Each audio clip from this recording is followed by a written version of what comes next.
প্রসেসে বিসমিল্লাহ শুরু করলাম।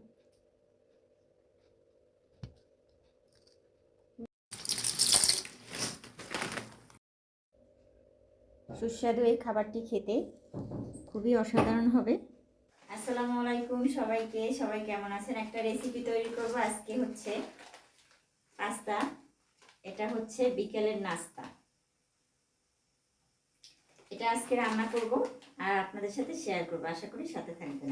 তো আমি এখন এটা কেটে নিচ্ছি আর এখানে বসিয়েছি, পানি বসিয়েছি, একটু তেল দিয়ে পানিটা গরম দিয়েছি আর পানিটা ফুটে গেছে অলরেডি।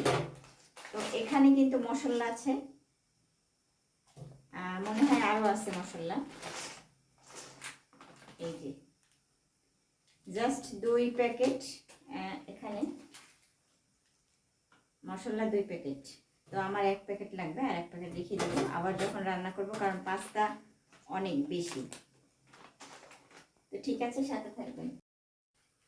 এই যে এখন এটা ঢেলে দিচ্ছি।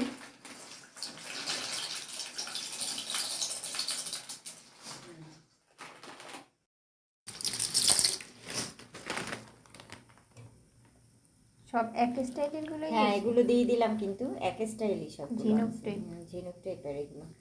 যাই হোক, এগুলো কিন্তু এই যে দিয়ে দিলাম, একটু তেল দিয়েছি এর মধ্যে, অবশ্যই তেলটা দিতে হবে।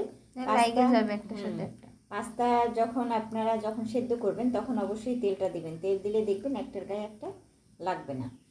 জাস্ট এভাবে সেদ্ধ করলে বেশি একটা সময়ও লাগবে না, হয়ে যাবে। আরও লাগবে, এখানে আমি নিয়েছি টমেটো। এখানে টমেটো নিয়েছি আপনার তিনটা নিয়েছি। এই যে এইভাবে পিস করে নিয়েছি, 4 পিস করে, একটা টমেটো দিয়ে 4টা পিস করছি।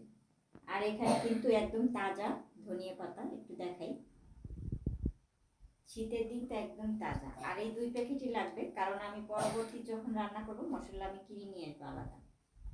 তো সাথে থাকেন আর দেখেন, আমার এটা কিন্তু প্রায় হয়ে গেছে। এটাও দেখাই, আরও আছে এর সাথে। এখানে সস, এটাও লাগবে। আর ডিম নিয়েছি মাত্র 2টা। খাবারটা একদম রেডি, সিদ্ধ হয়ে গেছে, সেইটাই সিদ্ধ হয়ে গেছে একেবারে। কি সুন্দর দেখায়। আচ্ছা, এখন একটু এগুলো সেঁকে নিব। এই যে হয়ে গেছে, দেখাইলাম একদম ঝরঝরে। একটার গায়ে সাথে কোনটার গায়ে হ্যাঁ, কিন্তু লাগে না, একটু কিন্তু মানে একটার গায়ে একটা লাগে না, একদম ফ্রেশ।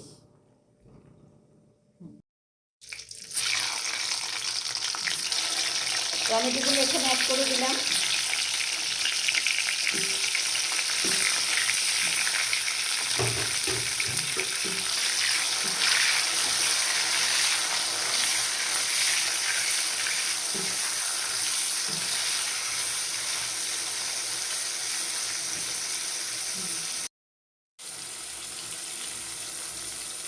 হালকা মশলা এখানে অ্যাড করে দিচ্ছি টমেটোর মধ্যে।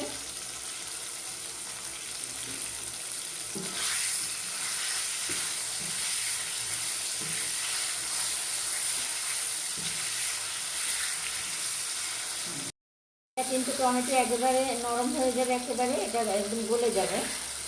আর একটু আমি নাড়াচাড়া করে নিচ্ছি, কারণ আমি চাচ্ছি এভাবে একটু আস্তে আস্তে থাকবে, টমেটোগুলো খেতে ভালো লাগবে।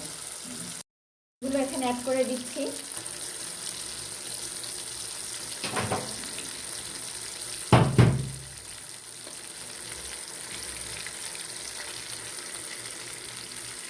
এখন আমি যে মশলা রেখেছিলাম মশলাটা এখানে অ্যাড করে দিচ্ছি।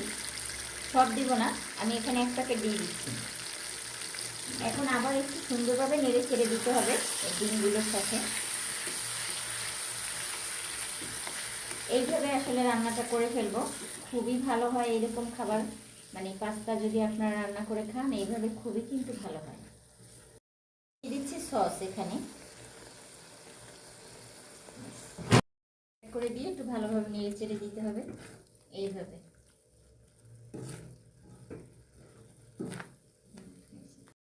অ্যাড করে দিচ্ছি।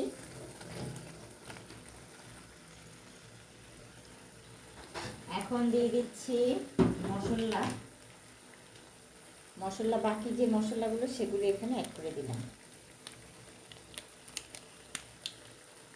এরপরে দিচ্ছি আর এক প্যাকেট মশলা এখানে আছে সেটা। এখন আবার একটু সস দিয়ে দেবো এখানে।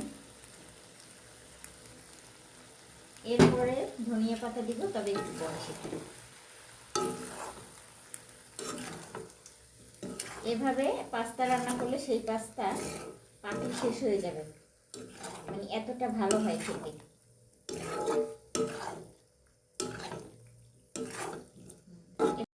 দিচ্ছি ধনিয়া পাতা।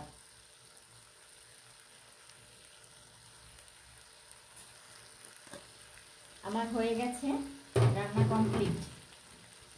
এখন একটু আবারও সুন্দরভাবে নেড়ে ছেড়ে দিতে হবে। Complete pasta.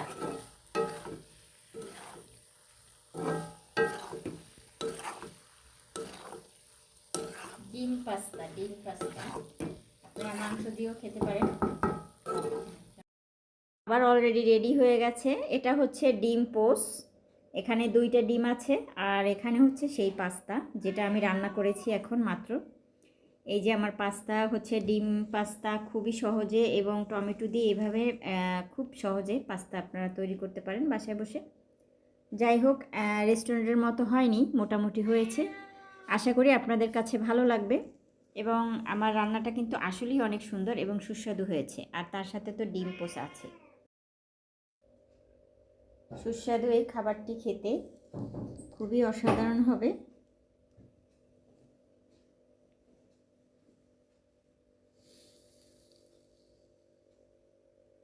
লাগলে আবার কথা বলতে পারবো।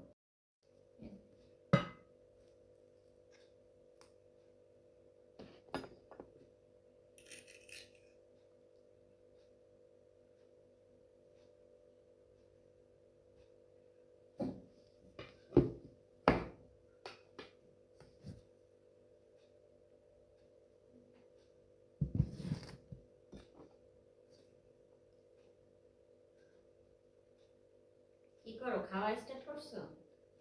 হ্যাঁ, যাই হোক আজকে আমরা পাস্তা খাচ্ছি। অনেক গরম তো। না, ঠান্ডা হয়েছে। যা আমার পাস্তা খুবই পছন্দ, আম্মুর হাতের পাস্তা খুবই ভালো লাগে আমার। আর সাথে এইভাবে রান্না করলে তো কোনো কথাই নেই।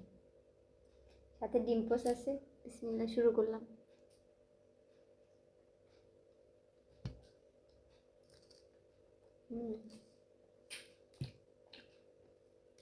আম্মু মাঝে মাঝে ম্যাজিক মশলা দিয়েও রান্না করে, ওটার টেস্টটা অন্যরকম। আজকে এটা অন্যরকম। পাস্তা মানে খালি দিলে আমি খাইতে পারি। মানে এত ভালো লাগে। আর আম্মুর পাস্তার টেস্ট অন্যরকম, যেমনি রান্না করে ওটাই মজা লাগে।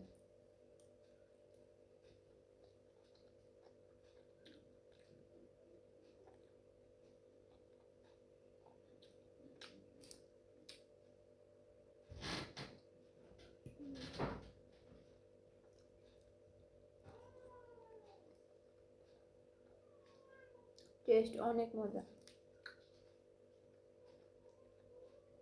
তোমরা ট্রাই করতে পারো এভাবে। মানে নর্মাল থাকে না, বাসায় বসে থাকো, ইচ্ছা করতেছে জাস্ট নর্মাল এভাবে ট্রাই করে ফেলতে পারো, অনেক মজা।